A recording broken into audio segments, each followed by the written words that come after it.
And you know, you could tell that Beth believes him. Like, they're afterwards talking about it, she definitely believes him. And that detail, as horrific as it is, that's what you needed, right? Because at the end of the day, if he just said, "Yeah, I killed her," with no detail, you're going to always think, "I don't believe him," or how this answers the questions of were his two friends. They were always part of this equation because he was, you know, it was a threesome that was first with Natalee as they left.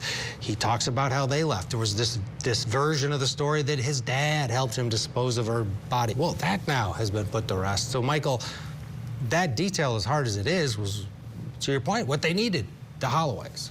Yeah. Yeah, and by the way, if a person steps back and thinks about it, the girl was clearly murdered.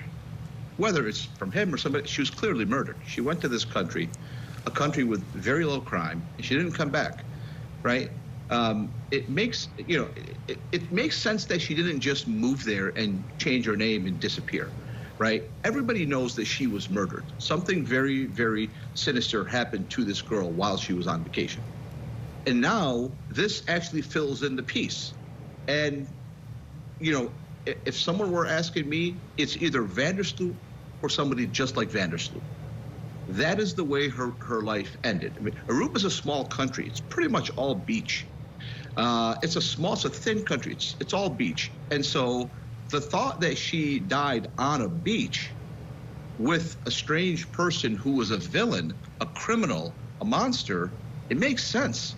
Even before they found Vandersloot, even before he was part of the lexicon, pretty much everybody knew that she reached that sort of a demise by somebody like Vandersloot. So how many of us were shocked when Vandersloot popped up last June in Alabama? Not many. We pretty much looked at him and said, that's kind of what we thought happened, right?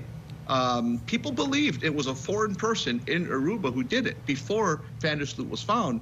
Because again, Aruba's a country with very little crime, clean water, great people, great food, and they rave about how clean their water is and how low crime how much low crime they have. You know, and I've been there. You know, I took a long vacation. Those people, nobody believed that a national Arubian person did this, and this Vandersloot just confirms the hunches of many observers.